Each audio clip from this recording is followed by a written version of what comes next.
बिस्मिल्लाहिर्रहमानिर्रहीम।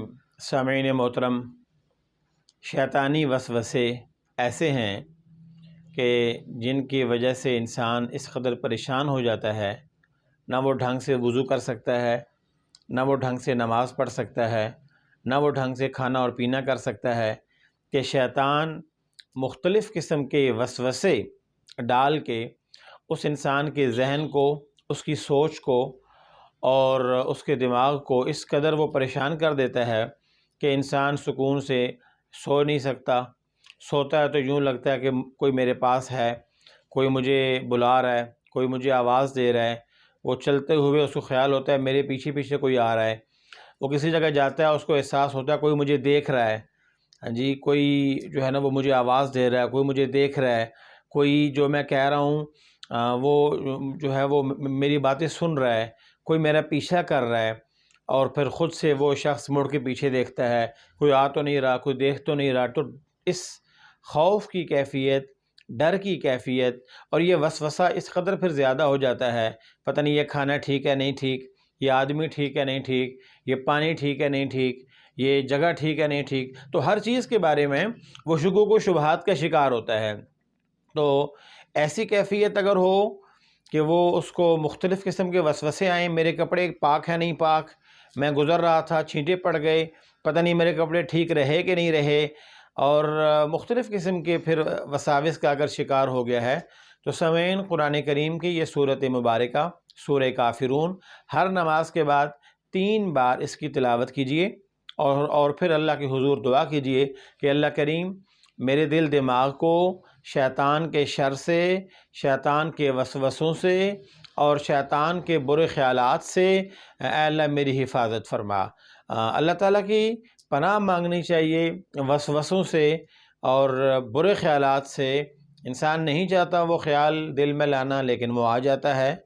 और बाज़ औक़ात तो ये कैफ़ियत इस कदर बढ़ जाती है कि आपने देखा होगा कि आप कभी मस्जिद में गए तो एक शख्स वज़ू कर रहा है, फिर वज़ू कर रहा है, फिर वज़ू कर रहा है, फिर हाथ धो रहा है, फिर हाथ धो रहा है, फिर हाथ धो रहा है। उधर सारी मस्जिद में आए हुए नमाज़ी नमाज़ पढ़ के वापस चले जाते हैं, इसका वज़ू नहीं मुकम्मल होता। उधर सब लोग नमाज़ पढ़ के नमाज का वक्त ख़त्म होने को आता है, ये एक रकत पढ़ता है, फिर पढ़ता है, फिर पढ़ता है, कभी नमाज में भूल जाता है, कभी एक लफ्ज़ को बार बार कहता है। दुरूद पाक पढ़ेगा तो बार बार पढ़ेगा, सूरह फातिहा पढ़ेगा तो बार बार पढ़ेगा, एक लफ्ज़ इसकी ज़बान पे। और आम रूटीन में आप देखते हैं कि वो शख्स ठीक है, ठीक बोल रहा है, ठीक खा रहा है, ठीक पी रहा है, ठीक चल रहा है, सारी बातें ठीक कर रहा है। लेकिन जब नमाज़ पढ़ता है तो एक लफ्ज़ को बार बार बार बार बार बार दोहराता है। कभी उसको ख़्याल होता है मेरे कपड़े ठीक नहीं हैं, कभी उसे ख़्याल होता है मेरा वज़ू ठीक नहीं है।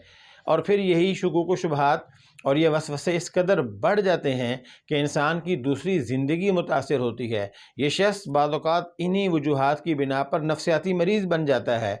खाने को वो 100 बार शक की निगाह से देखेगा, लोगों को वो 100 बार शक की निगाह से देखेगा, किसी अपने को वो बार बार वो छोटी छोटी बातों के ऊपर शक करना शुरू हो जाएगा, परेशान होना शुरू हो जाएगा। और फिर हर चीज़ को शक वाली नज़र से देखना और फिर उसके ऊपर परेशान होना, दूसरों को परेशान करना।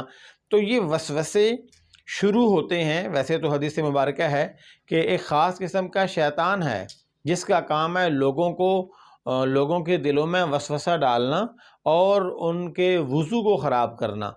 वो इंसान समझता है मैंने हाथ नहीं धोया, फिर धोता है, फिर धोता है, फिर धोता है। इंसान समझता है मैंने चेहरा सही नहीं धोया, फिर धोता है। इसी हालत में उसकी नमाज का वक्त निकल जाता है।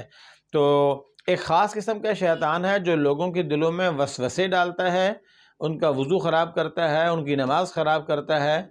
लेकिन जब इंसान शैतान के तसल्लुत और शर में इस कदर जकड़ा जाता है कि फिर वो इंसान को हर छोटी बड़ी बात वो उसको जो है वो वसवसा पैदा होना शुरू हो जाता है।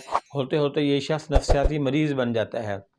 घंटों इसको वज़ू में लग जाते हैं, घंटों इसको नमाज में लग जाते हैं, घंटों इसको खाने और पीने में लग जाते हैं। ये घर से बाहर नहीं निकलता, मुख्तलिफ़ किस्म के वसाविस का शिकार हो जाता है। ये अंधेरे में नहीं निकलता, आंधी तूफ़ान आए तो परेशान हो जाता है। थोड़ी सी अजीब व गरीब आवाज़ आना शुरू हो जाए तो ये मुख्तलिफ़ किस्म की वहम का और सोच का शिकार हो जाता है। और फिर اللہ تعالیٰ ہی اس بیماری سے نکالے تو نکالے، ورنہ بعض اوقات انسان نفسیاتی مریض بن جاتا ہے، اور اس کے بعد بعض اوقات انسان اپنی دماغی حالت میں بھی وہ معذور ہو جاتا ہے۔ تو اللہ تعالیٰ سب کو اسے محفوظ فرمائے۔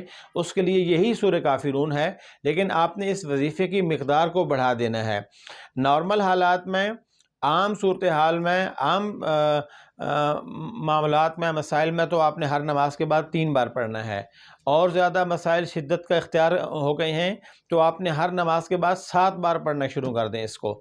اس سے زیادہ حالات سنگین ہو گئے ہیں، بہت زیادہ پریشانی کا آپ شکار ہیں، تو ہر نماز کے بعد 7 بار، اور روزانہ فجر کی نماز کے بعد 100 بار آپ نے پڑھنا ہے انشاءاللہ العزیز۔